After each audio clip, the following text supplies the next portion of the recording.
Hey, it's Conor here at ESA Business School. Got one of the original buildings of ESA Business School just out the window behind. What I wanted to do today is talk about great books. And on my website, I'll show the link, I have a list of my favorite business, life and leadership books.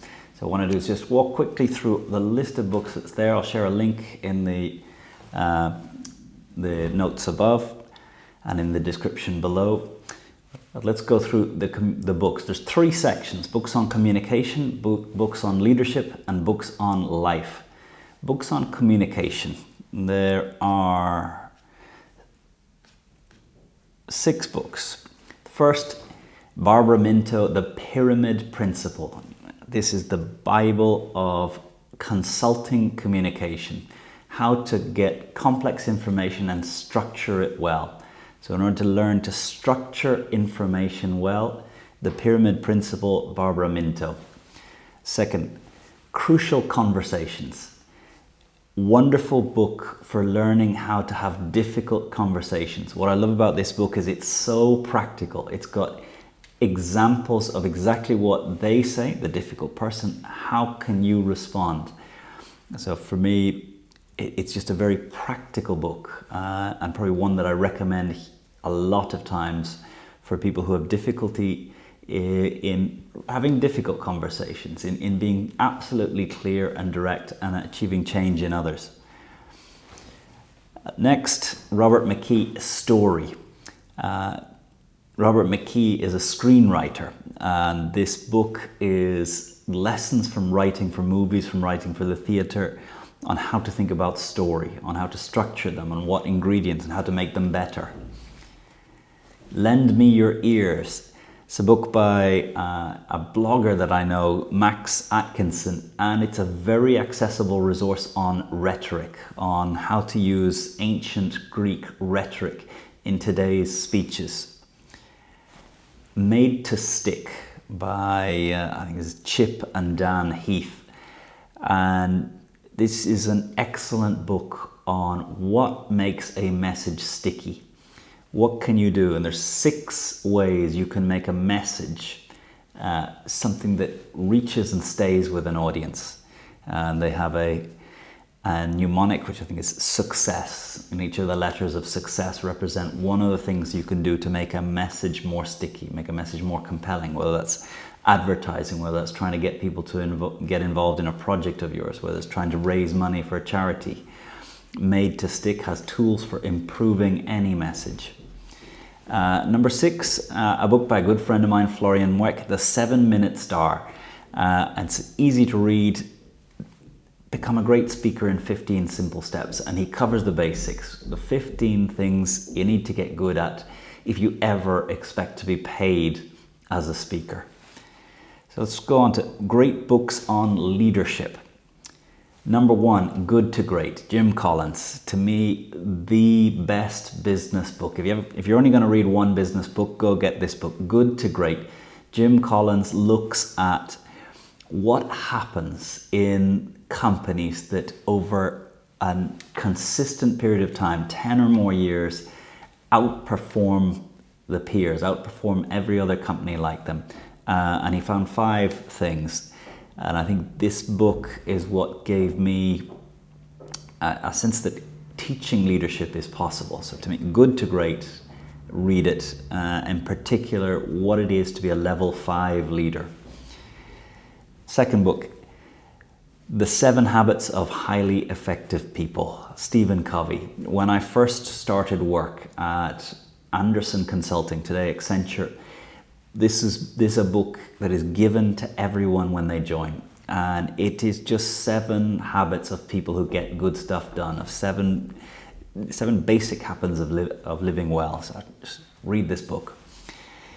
Number 3, The Power of Habit, Charles Duhigg. And habits affect our life so much more than thinking. So this book really looks at what does it take for habit to take root in your life. And I think the thing that I took from this book is triggers. That every habit is a trigger, and the question is, what's the trigger of the habits that you want? So if you don't want to do anything in future, remove the trigger. If you want to do it more, how do you link it to a trigger that regularly occurs in your life, or make sure that that trigger occurs in your life?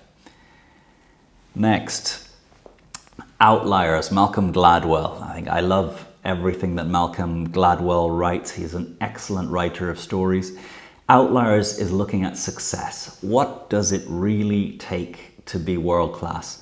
And in almost every one of my classes, I quote from this book. Probably the most important message Malcolm Gladwell shared in this book is that to achieve world class requires 10,000 hours of practice. And this book, Outliers, looks at what practice really is and how you achieve mastery through disciplined, deliberate practice.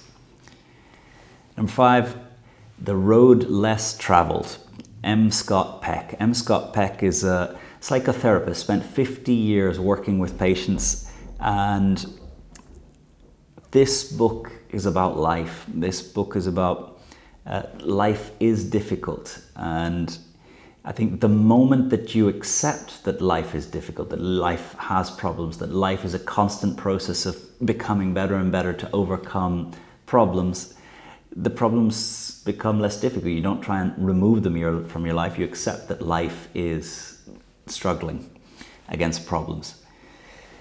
On teamwork, The 5 Dysfunctions of a Team, Pat Lencioni. Pat Lencioni is a wonderful writer of these business fables, stories that capture a couple of simple ideas in a book. The 5 Dysfunctions of a Team, just very insightful into what a team player really is. And I think what's surprising in the book is you're looking at a team and thinking about how to affect the team in the book. And there's a couple of surprises of people that I thought were good, and in the book you realize actually they're detrimental to the experience of team. Next, The Leader's Window, Mastering the 4 Styles of Leadership to Build High-Performing Teams. This is a book, again, given to me at Accenture. And Accenture Leader's Windows is just 4 styles of leadership. And in fact, there's a video that I made a couple of years ago explaining in detail the leader's window. So I'll link to that in the description in the notes above.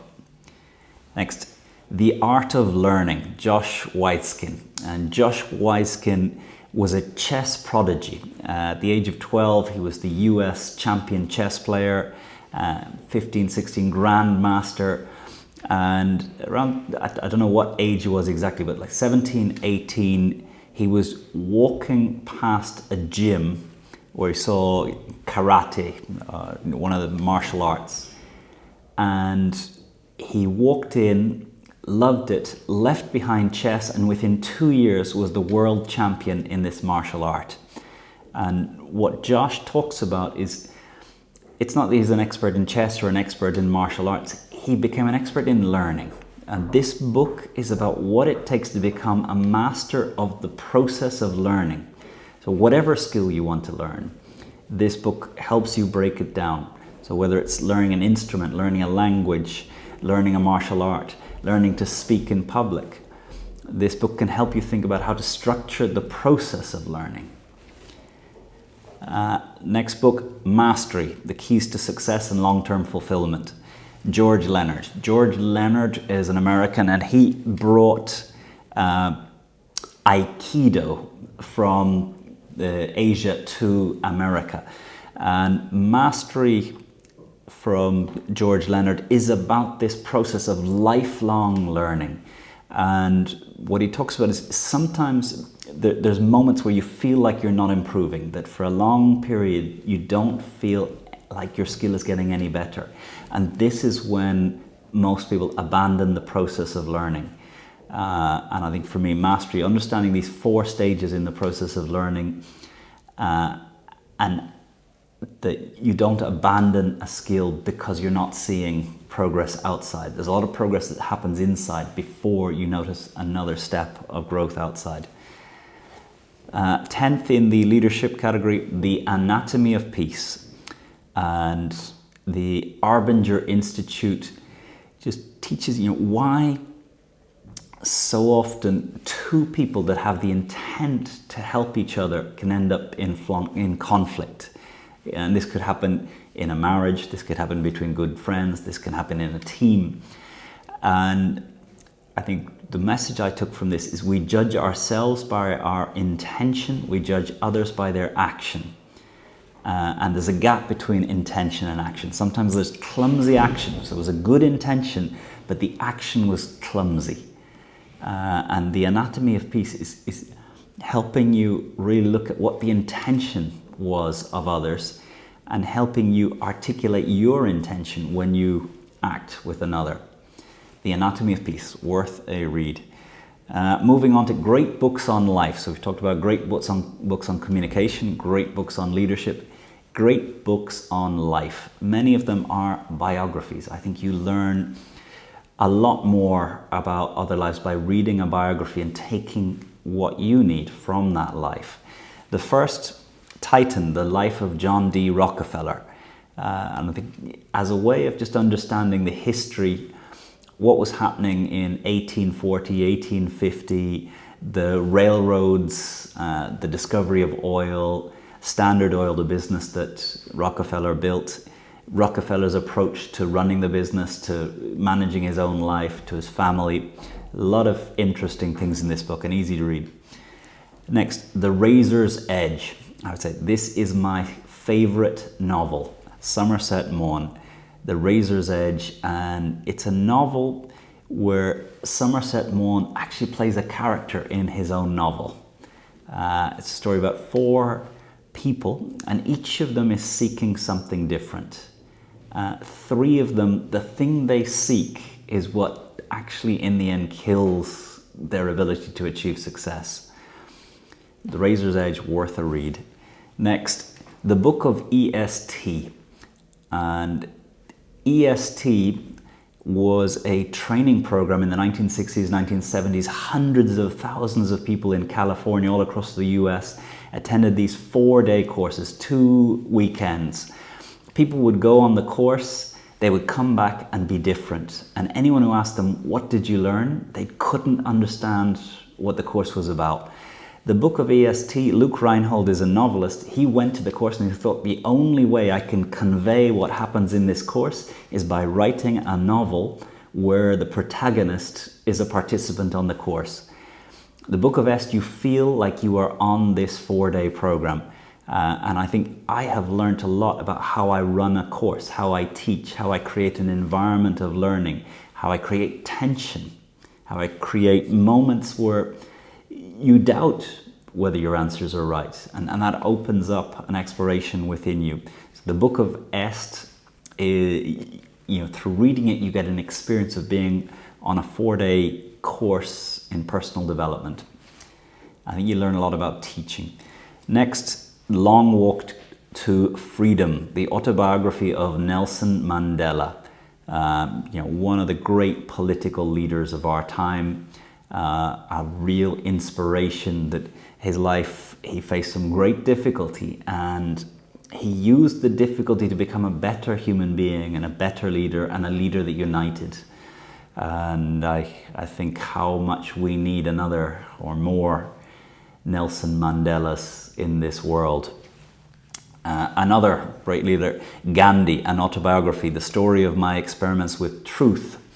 I had the privilege of spending a month in India a couple of years ago. Me and my wife both spent the full month in India and we read a couple of books. One was Gandhi's autobiography, and Gandhi was experimenting with himself and really becoming disciplined.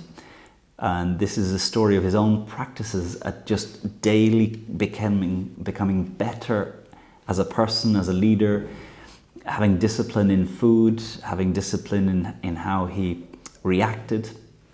So just worth a read, Gandhi An Autobiography. The next, The Denial of Death by Ernest Becker. And I have great interest in existential psychotherapy, existential philosophy, the sense that one of the great things we need to deal with as human being is the realization that there's an end. And there's many ways that humans can, in a sane way, come to terms with this. But this book, The Denial of Death, it's just an exploration of life through what does it take to reach the end and die well. And the answer is you've got to live well to die well. Next, and this would be my single most important book for a human being to read, Man's Search for Meaning, Viktor Frankl. Viktor Frankl survived 4 years in the Auschwitz series of concentration camps, the Nazi concentration camps. And he survived 4 years, and he said 1 in 32 of people who entered the camps at the same time as he did were still alive 4 years later. It wasn't random. Everyone that survived had one of 3 sources of meaning. And the book looks at what are those 3 sources of meaning, that if you can find one of those 3 sources of meaning in your life, you can deal with whatever life throws at you. Next, excellent book to read with your kids. Jonathan Livingston Seagull, the complete edition. So Richard Bach wrote this story years ago. I read it 2 years ago with my daughter when she was 9 or 10 years old. It's a story about a bird that follows his own heart, makes his own rules, doesn't just do what everyone else does. What I loved in reading this together with my daughter was when we closed the book and then talked about what was happening and talked about how the seagull would have felt and talked about what the friends of the seagull were doing. It was very valuable discussion, very interesting insights into how my daughter was thinking. It's a great book to read with a 10, 11, 12-year-old. Next, East of Eden, Steinbeck. And I think I could have put many of Steinbeck's books here, but East of Eden, it's a reworking of the Cain and Abel Bible story. And I think what I take from this book is how that those who are closest to us and love us the most can be those that hurt us the most. So read the book to get what I'm touching on in that. But 2 brothers who truly love each other end up actually one causing to some degree the death of the other. Number 10, Joseph Campbell, The Hero with 1,000 Faces.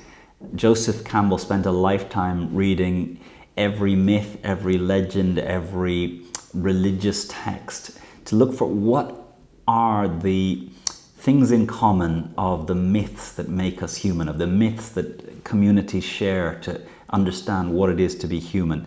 The Hero with 1,000 Faces just brings all the learnings he took from reading every myth, every legend, from American Indians, from India, from Europe. What are these stories telling us about what it is to be human, about what is the journey of a human life?